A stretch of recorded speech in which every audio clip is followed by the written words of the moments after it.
Galera, bom dia, boa tarde, boa noite. E hoje, pessoal, eu estou gravando mais um vídeo do nono ano do aplicativo CMSP, do dia 17/6. E essa aula, gente, é de...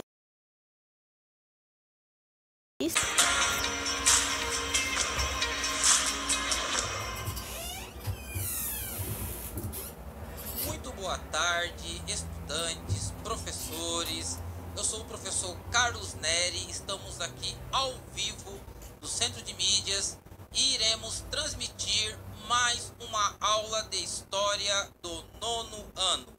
Comigo, para fazer a interação, está a professora Janaína Jardim e ela vai dar o início dessa aula de hoje.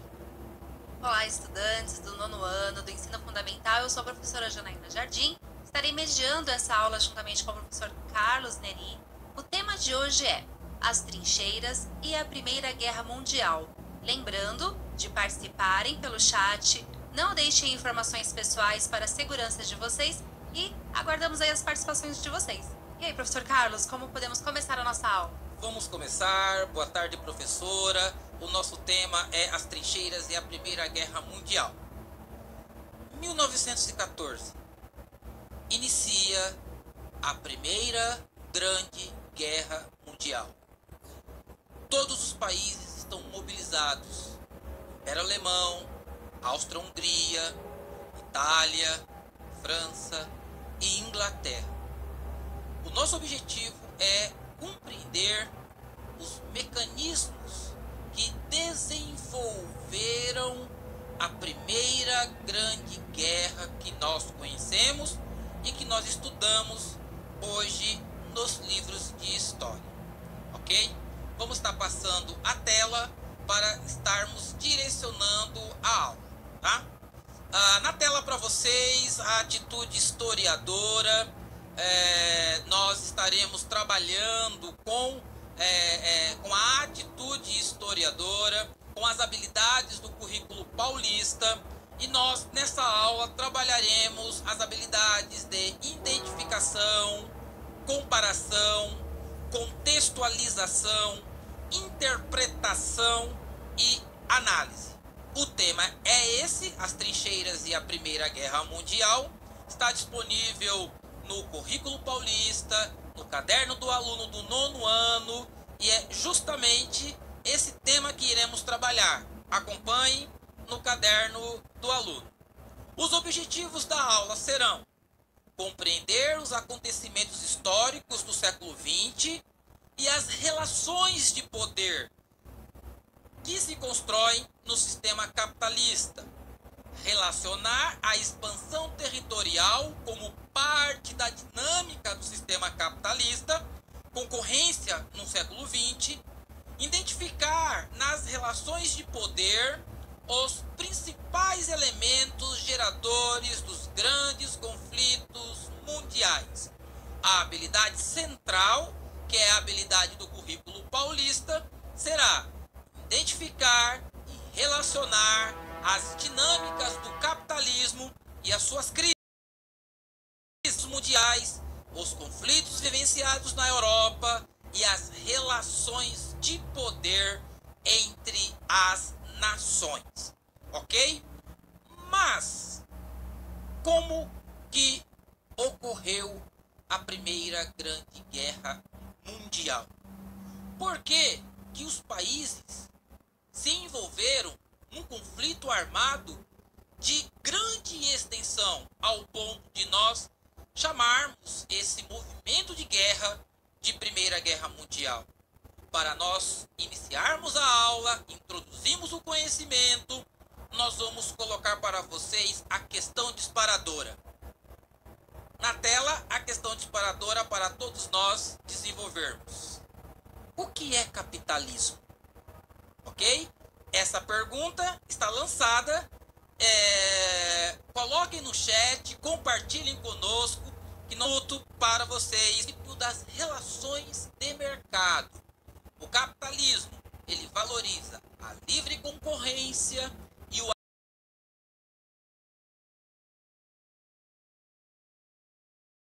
propriedades, seja a propriedade de uma casa, um carro, ou até mesmo os meios de produção. A indústria, por exemplo, ela pertence a um indivíduo ou um grupo de pessoas que são os empresários.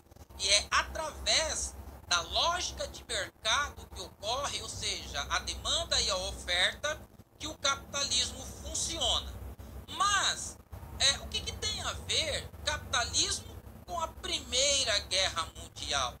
Como que esse sistema econômico, político e social, que é o sistema reinante praticamente no mundo inteiro, como que as potências europeias investiram no continente africano através de um projeto de colonização, dominação e extração de recursos naturais.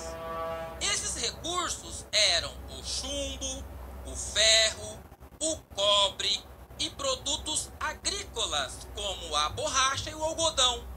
Os minérios, tanto quanto a borracha e o algodão, eram fundamentais para que o processo de industrialização pudesse manter sua expansão e produção de riquezas. Nós já vamos voltar para a atividade relacionada a essa imagem, mas antes nós vamos explicar todo esse processo de industrialização que vai ocorrer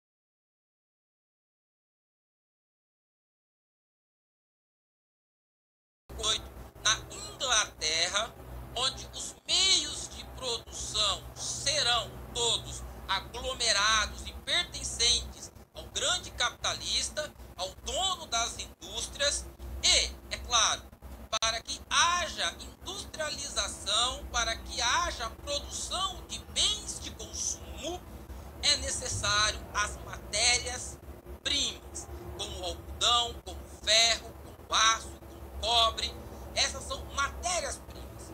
Se nós olharmos ao nosso redor, tudo possui ferro, tudo possui aço. É a estrutura de todas as construções que existem.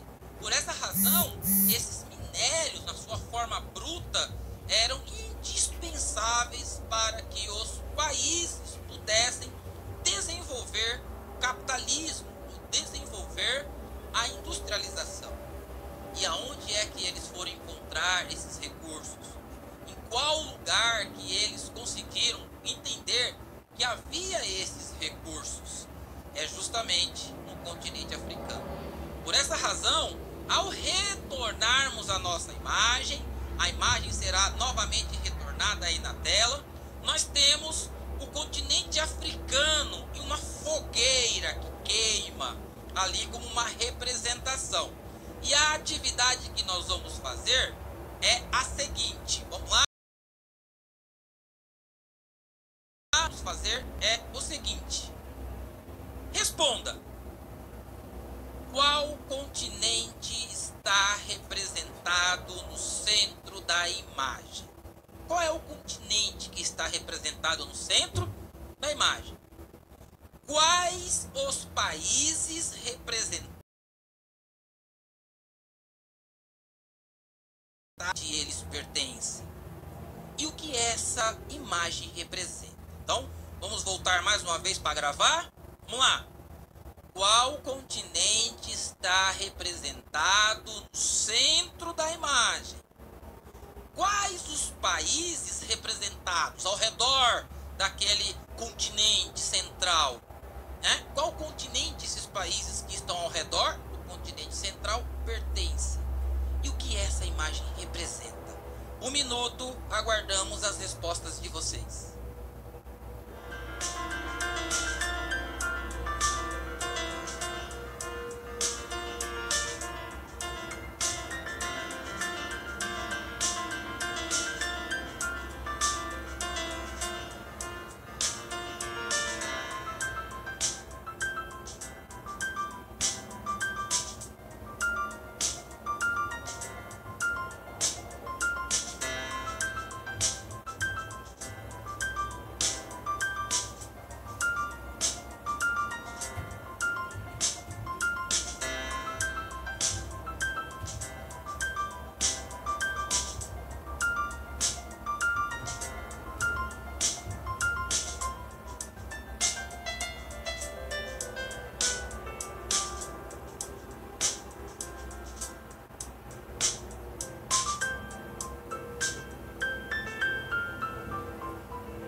chegamos. Foi muito interessante, professor Carlos, que enquanto o professor já ia lendo a questionamento, os alunos já estavam respondendo. Então, assim, na maioria, os alunos responderam que a questão número 1, a resposta é a África. Está correto? Corretíssimo. Okay. E o Davi diz, em relação à questão 2, que são os países europeus. O João Vitor diz que representa a exploração do continente africano pelos países europeus. O Felipe, o Vinícius e o Matheus concordam. A Daniele, ela diz que 1 é o africano, 2 é a Inglaterra, a França, e essa imagem está se referindo à partilha da África. Exatamente, parabéns, vocês foram excelentes nas respostas de vocês. E como nós vimos lá na imagem, está pegando fogo, está fervendo, porque todos esses países da Europa, eles querem um pedaço da África. E isso por quê? Porque eles entenderam e encontraram na África os minérios e os produtos e fundamentais à manutenção do capitalismo europeu. Por essa razão, todos esses países que vocês acertadamente pontuaram irão disputar diversos territórios no continente africano. E para ilustrar isso, nós temos uma imagem muito representativa. Essa imagem aparece nos livros didáticos, essa imagem aparece também no caderno do aluno. É a imagem da repartição da Ásia, porque não foi somente o continente africano que foi alvo das investidas colonizadoras dos países europeus, mas também a Ásia. E nessa charge nós temos a China em formato de pizza, e aí nós temos ali o chinês desesperado, a Inglaterra já está ali com sangue nos olhos, juntamente com o czar russo, que já marcou o seu território ali com uma faca. Nós temos a Bélgica e o Japão, todos atentos, observando esse olhar aí entre a Inglaterra e a Rússia. Então, nós temos uma disputa por domínios de territórios pelos países europeus na África e na Ásia, ok? A charge, o texto ao lado, vai nos mostrar o seguinte: a Conferência de Berlim ocorreu de novembro de 1884 até fevereiro de 1885. Seu objetivo era definir acordos da partilha do continente africano.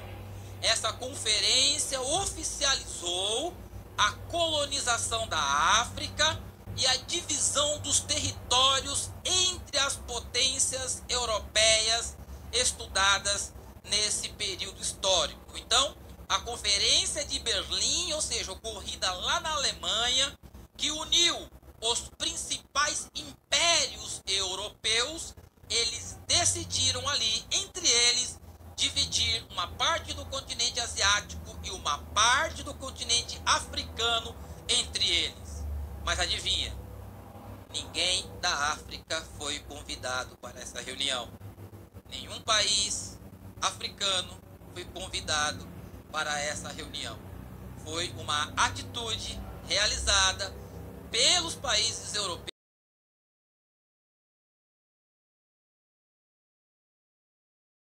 pelo controle do território da África, ok? No próximo slide nós vamos ter aqui uma representação infográfica da resistência africana, né? Os europeus não foi tão simples ou fácil controlar esses territórios. Eles utilizaram muita força bruta, claro, mas houve resistência, muita resistência da parte do Egito, que está no continente africano, do Sudão, de Senegal, de Gana e da Líbia, ok? Portanto, nesse infográfico nós estamos aqui está a representação de que houve muita resistência contra o domínio dos europeus no território, ok? Vamos para a nossa próxima atividade, no próximo slide. Vamos voltar? Nós temos aqui uma representação cartográfica da organização militar que já está acontecendo na Europa, ali já no final do século XIX, entrando por todo o século XX. A Europa, principalmente essa parte aí central da Europa, é dividida em duas grandes alianças. E essas alianças, elas ocorrem, a princípio, por proteção. Proteção do que, professor? Proteção das colônias. Eles, os europeus, formaram essas alianças para que eles se protegessem contra a invasão de outros países. E como que ficou essa divisão? No amarelo, Império Alemão, Áustria-Hungria, Império Otomano, que é a Turquia hoje, formando a Tríplice Aliança. E verde, França, Reino Unido, que envolve ali a Inglaterra, e o Império Russo, formando a Tríplice Entente. Ou seja, o palco está montado. Tá? Somente agora, para a Primeira Guerra Mundial, só bastaria uma invasão de um país nas colônias de outro país, ou qualquer outro tipo de incidente que ocorresse poderia gerar esse infortúnio que foi a Primeira Guerra Mundial. E esse incidente aconteceu exatamente em Sarajevo, capital da Sérvia. Vamos ver que incidente foi esse? Na tela. 28 de junho de 1914. O príncipe Francisco Ferdinando, herdeiro do trono da Áustria, foi assassinado. Na Sérvia, o controle do Império Austro-Húngaro era muito forte, muito evidente. No interior do território se levantaram grupos e milícias armadas para impedir o controle das suas terras pelos estrangeiros, ou seja, o Império Austro-Húngaro. E o príncipe da Áustria desfilou em carro aberto, justamente aí em 28 de junho de 1914. E as imagens nos mostram que ele foi assassinado. Esse foi o estopim para a Primeira Guerra Mundial. Não foi, é claro, está relacionada ao novo colonialismo, porque nós não estamos falando daquela colonização de 1500 com os países europeus na América, América Central, América do Sul. Nós estamos falando de uma nova colonização. Por essa razão, o termo técnico que nós utilizamos é neocolonialismo, porque os países agora estão divididos no controle dos territórios da Ásia e da África. E justamente ali na região dos Balcãs, próximo à Grécia, na Sérvia, capital Sarajevo, é que vai acontecer esse incidente que gerou a Primeira Guerra Mundial, ok? Nós vamos agora para uma atividade que está na tela para vocês. Essa atividade vocês vão estar observando as imagens e vocês vão responder o que há de comum entre essas imagens, ok? 1 minuto, nós já retornamos.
Estamos bastante satisfeitos com a participação de vocês pelo chat, viu, nono ano?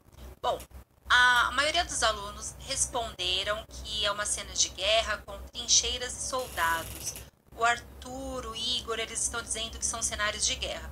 A realidade de todos os alunos que estão participando seguem nessa linha de resposta.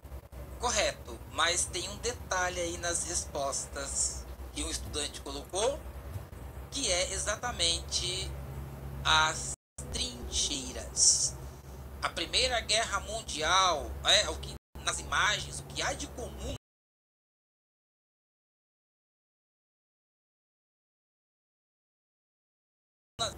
as guerras, elas eram muito, vamos dizer assim, pessoais. Pessoais no sentido de encontro de soldados. Então, os soldados, uma infantaria, por exemplo, uma coluna de soldados, eles se encontravam com outras colunas de soldados, geralmente com espadas, com mosquetes, e ali você tinha um encontro. É uma guerra muito corporal. Mas na Primeira Guerra Mundial, nós dizemos que a guerra ela se tornou mais impessoal. Por quê? Porque há um detalhe na Primeira Guerra Mundial: a inserção da industrialização na guerra. Ou seja, o crescimento e a expansão da indústria da guerra, dos equipamentos da guerra. Se a Revolução Industrial ela tinha o objetivo de facilitar a vida das pessoas com tecnologias avançadas, essa industrialização serviu para a matança de milhões de pessoas. Portanto, nesse contexto do começo do século XX, em 1914, as trincheiras eram um meio de se proteger, seja da artilharia e infantaria pesadas dos exércitos inimigos, como também dos bombardeios, porque o avião foi usado. O avião, antes de ser esse recurso maravilhoso que é considerado aí o meio mais seguro de viagem, ele foi usado lá atrás, na Primeira Guerra Mundial. Portanto, as trincheiras, elas foram construídas a partir do pressuposto da estratégia de guerra para que os soldados pudessem se proteger dos ataques. E claro, existiam trincheiras de 400, 500 quilômetros. 400, 500 quilômetros, nós estamos com daqui para o Rio de Janeiro. Esse era o meio estratégico que os soldados utilizavam, o comando dos exércitos instruía os soldados para assim fazer. Então, parabéns aos estudantes que responderam. O elemento comum são as trincheiras.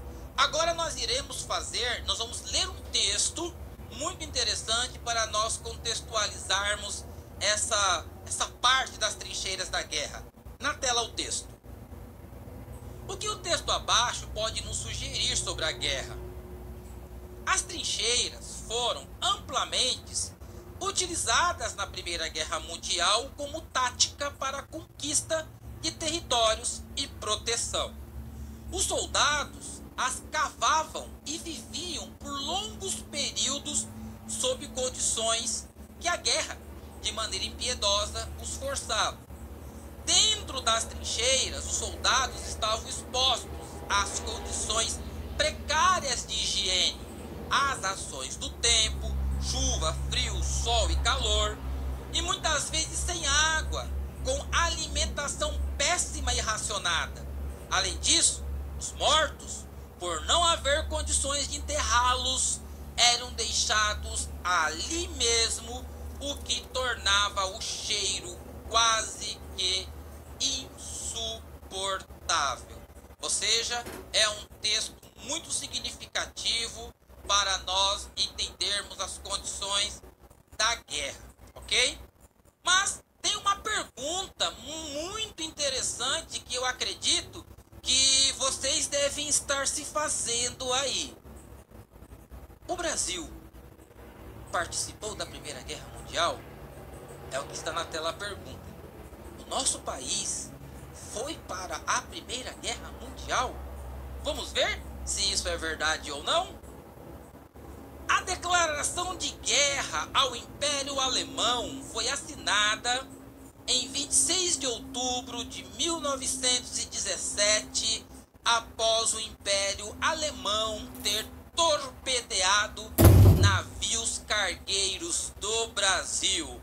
Ou seja, ali já no final da segunda fase da terceira fase da Primeira Guerra Mundial.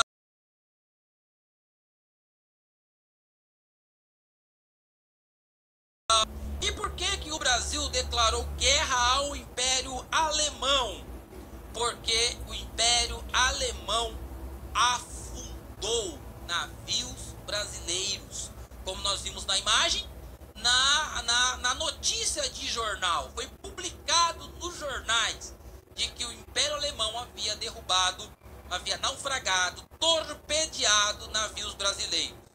Mas, professor, o Brasil estava na guerra? Esses navios eram navios de guerra? Não. Esses navios eram navios mercantes, navios que levavam produtos para a Europa, principalmente o café. E detalhe, o Império Alemão comprava esses produtos do Brasil, mas esses navios foram torpedeados, afundados, e aí o presidente Venceslau Braz, ele assina a declaração de guerra contra o Império Alemão, ok? Vamos continuar nossas atividades na tela. A Primeira Guerra Mundial marcou a utilização do poder tecnológico da indústria como suporte bélico, ou seja, não é mais mosquetes e nem espadas, agora são armas de guerra de destruição em massa. Voltando para o texto, para nós continuarmos, nas imagens podemos observar algumas tecnologias desenvolvidas nesse período aí, a fim de produzir metralhadora e também a construções de aviões. Os aviões serão muito utilizados, seja na Primeira Guerra, seja na Segunda Guerra Mundial, ok? Professor, como que terminou a Primeira Guerra Mundial? A Primeira Guerra Mundial foi de 1914 a 1919 e ela foi encerrada com um armistício assinado lá na cidade de Versailles, na França. E na imagem está para vocês aí uma cópia aí da capa do tratado. O Tratado de Versailles foi o fim da Primeira Guerra Mundial. Ele foi assinado pelos países vencedores. Quais foram os países vencedores? Os países que estavam aliados à Inglaterra, à França e à Rússia, ok? Foram a Tríplice Entente. Esses foram os vencedores da guerra, ok? Atividades complementares. Vamos lá, para nós aprofundarmos um pouco mais nessas atividades complementares, ok? Vamos lá, voltando para o infográfico. Próxima tela. Bom, foi criado uma organização para discutir o fim da guerra. Essa organização foi chamada de Liga das Nações. A Liga das Nações, ela foi substituída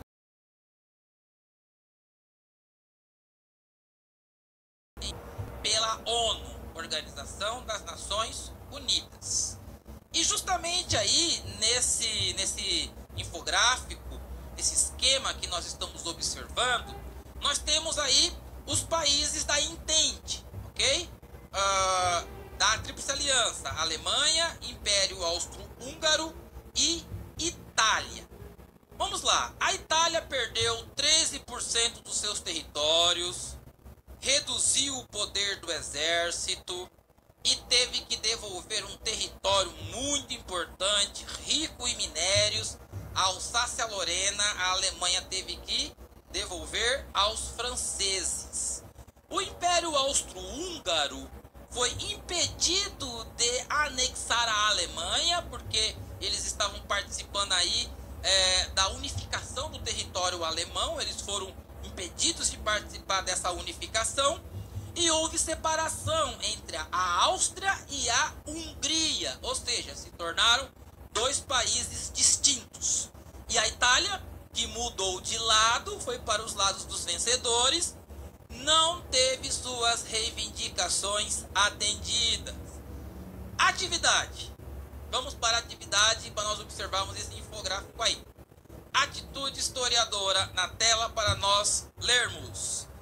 Observe o infográfico e responda a seguinte questão: qual dos 3 países apontados no infográfico foi o maior prejudicado pelo Tratado de Versailles? Qual dos 3 países apontados, Alemanha, Itália e Império Austro-Húngaro, qual deles foi o maior prejudicado pelo Tratado de Versailles? 1 minuto, já retornamos com a resposta de todos vocês.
Voltamos.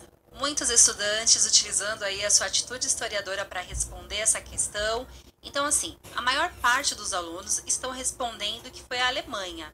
Poucos alunos mencionam Itália, mas nenhum aluno mencionou a Áustria-Hungria.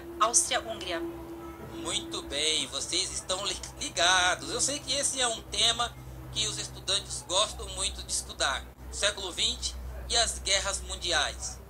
A Alemanha foi a maior prejudicada em todo esse processo. Acusada de iniciar a guerra, eles, embora nós sabemos que o Império Austro-Húngaro declarou guerra à Sérvia por causa do assassinato do príncipe, a Alemanha estava na aliança, então eles entraram em apoio com o Império Austro-Húngaro. Aí a França, que já tinha um probleminha com a Alemanha por causa desses territórios da Alsácia-Lorena, já declarou guerra à Alemanha. A Inglaterra, que era parceira da França, já entrou em união. Ou seja, os países se mobilizaram dentro das suas alianças para entrarem na guerra que estava se iniciando. E claro, a Alemanha foi a maior prejudicada nesse processo, e nas aulas seguintes nós vamos ver como que esse processo de endurecimento econômico na Alemanha gerou uma crise profunda, uma crise econômica profunda dentro do país, e isso vai ser um trampolim para a Segunda Guerra Mundial, mas isso é tema da próxima aula. Vamos continuar. Próxima tela. Atividades complementares aqui no texto nós vamos estar lendo. E vocês vão fazer, claro, os registros no caderno de vocês. Com a Primeira Guerra Mundial, de 1914 a 1919, né, o mundo passou a viver uma nova realidade. A chamada Guerra Total, que não se restringiu a batalhas locais e aos combates, mas englobou diversos setores e grupos sociais das nações envolvidas. Com o fim da guerra, não houve uma solução definitiva para os conflitos e o imperialismo, os impérios europeus ainda viviam em uma questão mal resolvida, que foi a questão lá do Tratado de Versailles. Alguns fatos contribuíram para esquentar os ânimos das nações europeias, como o crescimento do nacionalismo dos países europeus e as sanções que foram assinadas lá no Tratado de Versailles. Essa sucessão de fatos acirrou o sentimento revanchista da Alemanha, ok? Retomada dos pontos principais e avaliação. Nós não vamos fazer essa atividade porque nosso tempo já está esgotado. Então nós temos uma visualização aí das principais alianças que se degladiaram, que lutaram na Primeira Guerra Mundial. E aí também a notícia aí do jornal O Globo, da declaração de guerra que foi assinada aí pelo presidente Venceslau Braz e que introduziu o Brasil na Primeira Guerra Mundial, ok? Por hoje é só, eu espero que vocês tenham gostado, professora Janaína. Obrigada pela excelente aula, nos vemos na próxima aula. Até lá! Até a próxima aula.